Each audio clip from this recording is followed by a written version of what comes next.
I invite you as you approach the holidays to keep some of the following things in mind.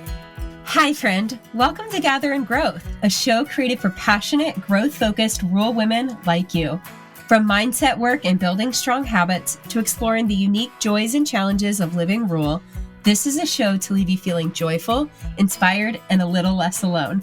Together, we're on a journey of reaching for the most confident, healthy, and authentic version of ourselves, and I'm forever grateful to have you by my side. Whether you're currently running on a back road, shuffling kids to town, hopping along for a tractor ride, or 3 loads deep into folding laundry, grab yourself a nice coffee and let's dive in.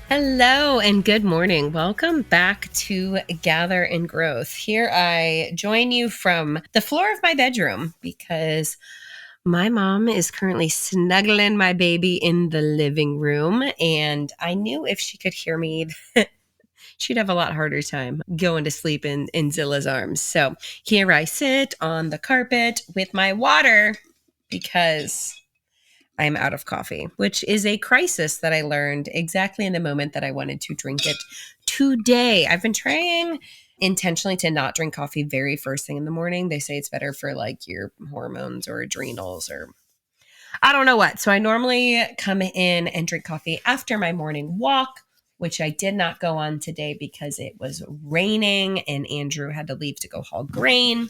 So I saved it for my Ascend coffee chat. Once a month, the girls from my Ascend retreats get together and just catch up on life, fill each other in on what's going on, just in general, hang out, touch base. And so it's always just a fun opportunity to take a step back, drink some coffee, catch up with people I love. Anyway, opened my refrigerator right before the call started, really as the call was starting, because, life with a baby, and there was none. I am a faithful Stoke cold brew coffee drinker. I wish that was a sponsored plug. It is not, but shout out to Stoke. Would love to make that happen. Anyway, so here I have water.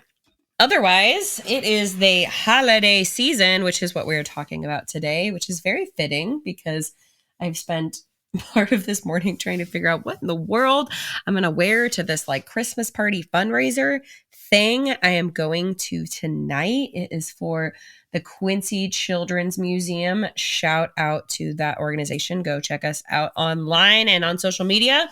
It is an organization that not only am I on the board for, but I actually helped start in the first place. I'm a founding board member. So it's really exciting to see where we are at today. We have a full-on warehouse building that we are renovating and be opening in a few years. We've done some really incredible outreach work in the community over the past couple of years. And so tonight is our first big event, and I am 6 weeks postpartum, and I don't freaking know what to wear.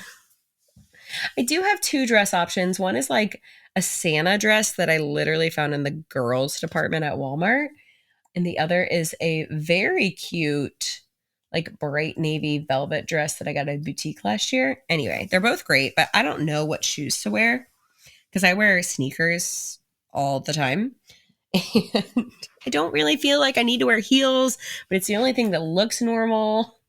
I ordered a fantastic pair of gold, like cowboy boots. It was going to be so cute. I was going to put together this like Western Santa quirky little vibe. I even paid for expedited shipping. I checked my order today and the order is still processing. There's no way they're going to get here. So I don't know, but it'll be Andrew and I's first evening away with no children. So that will be fun and interesting. I mean, it'll be great. Big kids are going to my in-laws. They're doing a little sleepover. Baby will be here with my mom. We'll only be gone a few hours. It will be fine. I will have to pump. Yay. Yay. So one of the many joys of the season of life. And speaking of the season, it is the holidays, which is beautiful and magical and also hard in so many ways. Let's just be honest and call it for what it is. There is, especially as women and as moms of littles, there is a lot and it can be overwhelming. And, we talk about this a lot in masterminds, just the dichotomy of having two very conflicting emotions be true at once. The gratitude and the joy and the happiness and the magic and the fun of the holiday season. And, for anyone navigating grief or hard stuff, the holidays just adds a whole nother layer of complication onto it. And that kind of leads into what we are here for today. And that if you're listening to this podcast, you are the type of person that is being intentional about something, whether that is pursuing a health journey, whether that's building a business, sharing content online, navigating career changes, maybe, taking care of your mental health, starting therapy, considering the way that you're parenting your kids that might be different than the way you were raised. The diversity of what living life on purpose looks like for this community spans far and wide. But unless someone just sent you this podcast today and said, hey, listen to this episode, you, I know, are, likely in a small town, in a rural community, or maybe not, and just pursuing growth. And pursuing growth is beautiful and it is hard. And you know that as well as I do. And an additional layer to that is, if you live in the kind of places where I live, in a small town, in a rural community, maybe on the farm, oftentimes it can feel like you are the only person in your zip code who is thinking about the things that you are thinking about. And whether or not that is true, that is a very real, isolating feeling, which sucks enough in itself. And is something that we talk about on the show and in our mastermind communities and at the retreats all the time. But, on the same lines of the holidays can be good and fun and joyful and hard, if you are a person who's in the midst of a pretty significant change or big or small changes, going back to your hometown or being in situations with family or going to an event like I'm going to tonight where you might be seeing people you haven't seen for a while, or maybe meeting people for the first time, or being in the thick of, your cousins you grew up with. And when you're shifting your identity in whatever way, it can be complicated to know how to navigate those situations, especially when you feel like the people that you love or that you're in proximity with don't understand. And even more so if there's a layer of judgment, because it's one thing for someone to not quite get what you're doing and be curious about learning more. And it's a whole nother layer when there's like snide remarks made, whether intentionally or under the breath, or whether or not they're verbalized, you can just internally feel it. And so I invite you, as you approach the holidays, to keep some of the following things in mind. Oh, happy holidays. Okay, that was lame. But you know what's not lame? Nurturing your physical, mental, and emotional health throughout the holiday season. You heard me right. You don't have to wait until January 1st to build habits that make you feel your best. I'm all for setting goals and being intentional, but New Year's resolutions have way too much hype and honestly rarely stick around. In my opinion, it's equally important to nurture your body and spirit during this time of year, which is why I invite you to participate in my personalized habit challenge, You Do You 82, or its baby sister challenge, You Do You 32. They're both totally free and anyone can start anytime. In each of these challenges, you'll choose 6 habits to intentionally build or break through the lens of progress over perfection. During a season where you're busy thinking about what to gift everyone else, I invite you to give yourself the gift of health and intentionality in whatever that means for you. Go ahead and check out youdou82.com or click the links in today's show notes to get started.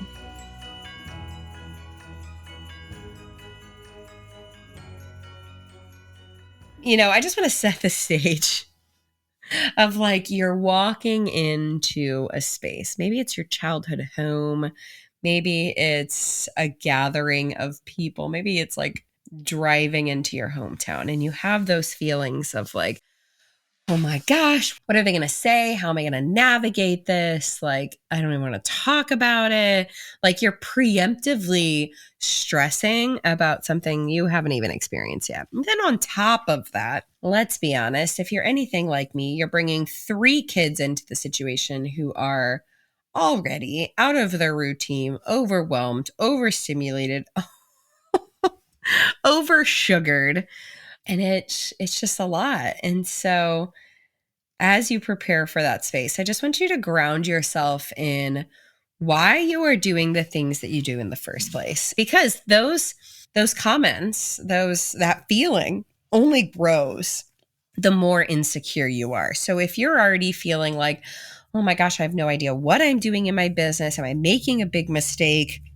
Like, I don't know how, like, our marriage is struggling. Are people going to ask about it? Or, oh, I'm on this health journey and people are going to make comments about what they're putting on my plate. Or, oh my gosh, my kid acts this certain way and I just know my aunt is going to say something about it, whatever that looks like for you. Before you even walk into the situation, I want you to find your center in what do you know to be true? Why have you been making the choices that you do? What does intentionality look like?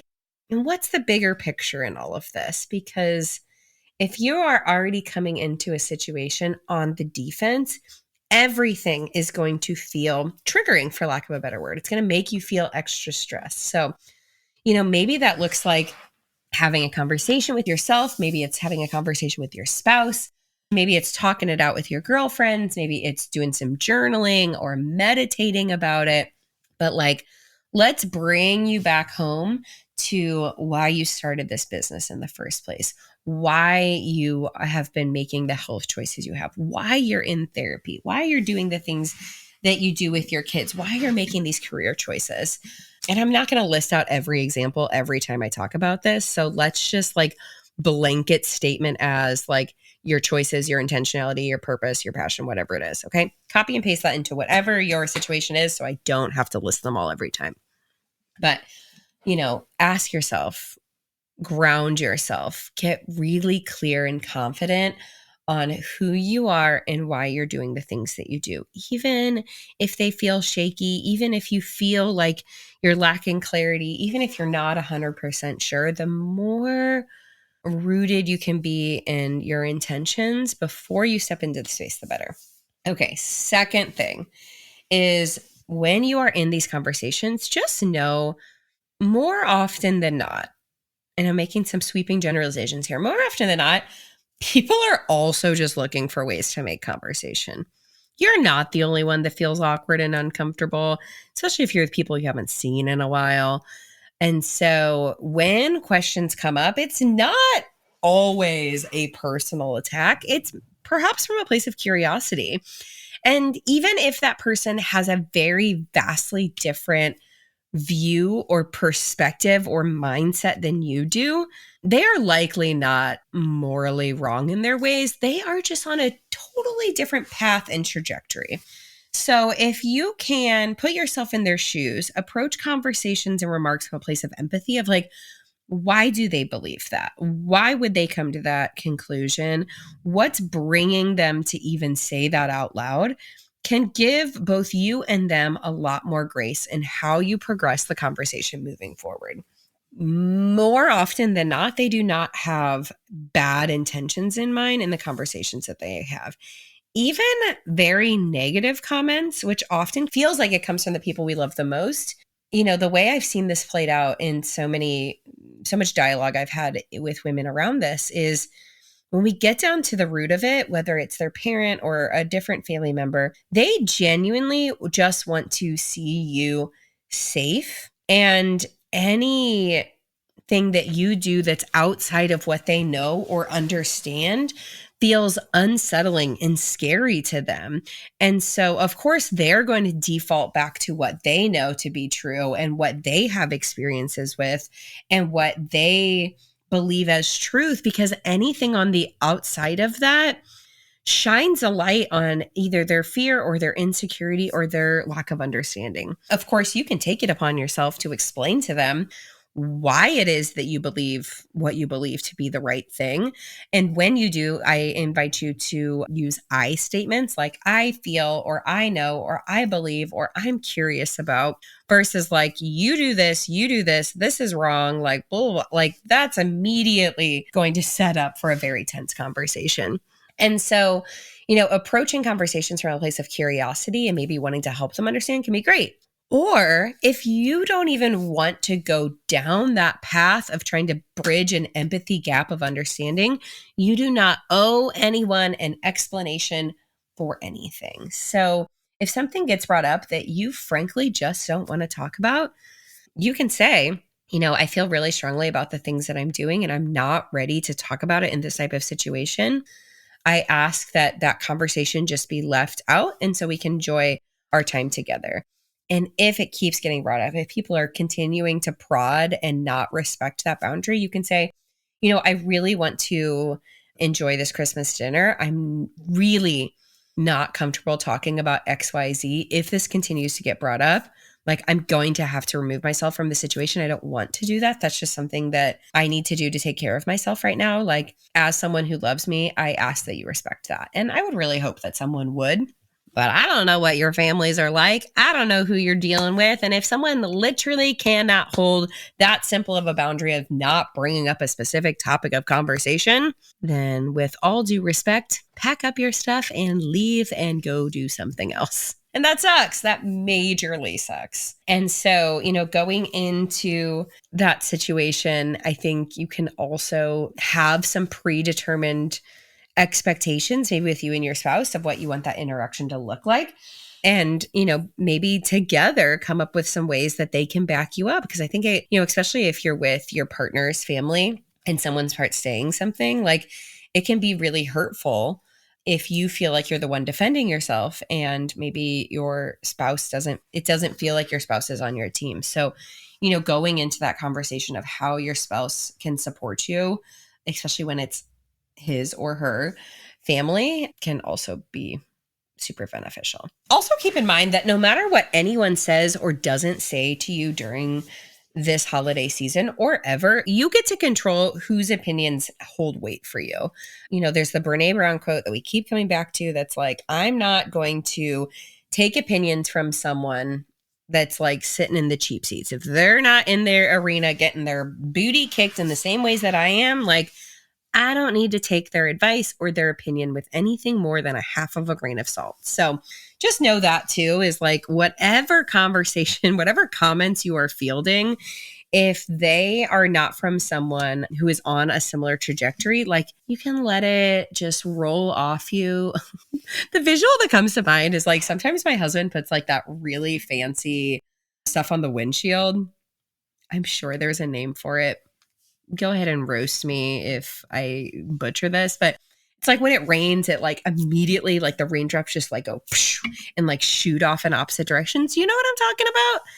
Isn't it like Rain X or something? I don't know. So maybe you like give yourself a visual of like if someone is trying to speak into you and you don't want their opinion to hold any weight, just imagine their words like bouncing off you like Rain X. That was probably the lamest analogy I ever gave you, but it's fine. It's fine. Okay. And you know that this is advice I'll give you at any point in time, but it is so powerful to be surrounded by people who are on similar trajectories that you are pursuing. So whether that is someone in your zip code, whether that is a friend online, whether that is a Facebook group, whether that is a mastermind, whether it's like a coach, whatever, if you can lean into that community during this time of year for support as you navigate situations with people who don't, like 10 out of 10, highly recommend, because chances are that someone who understands why you're doing the things you're doing is also navigating similar situations. So maybe it's like a group chat where you're like, all right, I'm walking into Grandma Norma's house. I'm preparing for the comment, like, solidarity, sister, send me your good vibes. Like,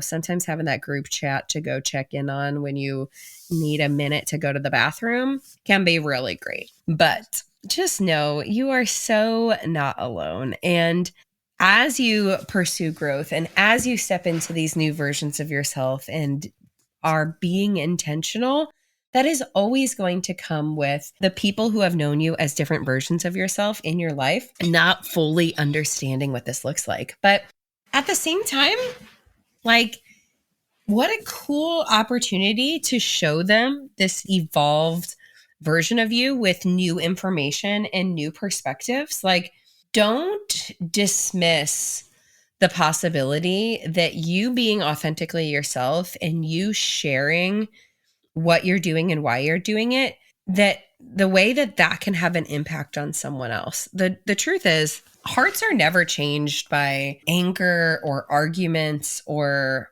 reading a headline or something like that. Hearts are changed in person to person conversations where we share our thoughts and perspectives from a place of empathy and understanding. So you may be in a situation with someone who totally believes something different than you do, totally think something different, but when you're in conversation with them, try to find that middle ground. And not that you have to convince anyone that what you're doing is right, but just by inviting them into your thought process, you never know what spark you might give for someone else. And especially for someone who has been in a very fixed mindset for a very long time, when they see you doing something different and, eventually finding success in it, has the opportunity to give them permission to pursue growth and intentionality in whatever way makes the most sense for them. Like, it truly is a domino effect. The more you pour into yourself, the more you pursue growth, the more you live life on purpose in the way that makes sense for you, really allows so many other people that you love to do the same. And I'm not saying it's going to be tomorrow or even by next Christmas, but you have a lot more influence than you think you do, especially the more confidently you just unapologetically live as yourself. So maybe that's the final takeaway. That wasn't fully the direction I was considering going, but I'm so stinking proud of you. And I hope that in these holiday conversations and situations that you walk away feeling really good about who you are and what you're doing in the way that you shared about it. And if the people that you're around aren't ready to receive that, then I hope that you approach those conversations with empathy and boundaries and ultimately do what is best for you and your nuclear little family. Because at the end of the day, you don't know anyone any explanation or any ounce of your time if they are not, willing to reciprocate those healthy boundaries that you are setting. Hope there was something in this episode that was an ounce of helpful. And if so, please share it with a friend, maybe send it to your other cousin who's doing weird stuff. And you can be like, solidarity, sister, let's be weird at Christmas together, shake things up. I don't know. But whatever it is that you're doing, I'm so grateful for the path that you're on. And I'm so grateful to be in community here with you together. I have some very exciting new things coming in the beginning of 2024. Some masterminds that are similar to what I have always done. A totally new thing that is kind of different, but also very much along the same lines of the work that I've been doing that's been super, super impactful. And I think it will be accessible to even more people, which is very exciting. And then, of course, the Ascend retreat is coming up in March. Deadline for registration is fast approaching. I've had a few people say, like, I don't know if I'm going to come to this one, but I'm for sure in for the next one. And this is maybe the first time I'm saying it publicly out loud. I don't know that there's going to be another Ascend retreat. Not to say that there won't be other things. It has been an incredible experience that has truly been life-changing and transformative for the women who have been a part of it, myself included. But as I'm evolving and as my business is changing and as my family life is changing, there's just going to be a lot of new and exciting things to come. So if Ascend is a specific experience that is on your heart to be there at, I hate to be that girl, but this is it. You got to come now because I don't know what's coming after. And I'm sure there's going to be lots of goodness in store, but If you have been thinking about Ascend, now is the time. Everything is linked in the show notes, and I'm always happy to jump on a call with you and talk about how this might be a really good fit for you in this season. So anyway, so forever grateful for you. Merry Christmas. Happy holidays. Happy holidays. Oh my gosh. Happy Hanukkah and happy holidays all in one. Happy holidays. Oh man, guys, I for real need to go get some more coffee. Anyway, stay safe. Love you so much. So grateful for you. Have I told you today how much I appreciate you? I'd like to imagine this was a meaningful backyard patio kind of chat between friends sipping LaCroix at sunset. If you enjoyed today's show, please take a screenshot to share or forward this episode to a friend. You can also find me at Emily Rushell over on social to continue the conversation. It's truly a joy to hear what tidbits and takeaways made an impact on your day. As always, all links and resources mentioned in today's episode can be found in the show notes listed below or over at emilyrushell.com. Special thanks to my podcast manager, Jill Carr, for the time and love she puts into producing Gather and Growth for this community. What a blessing it is to be on this personal growth journey together. Forever grateful for you.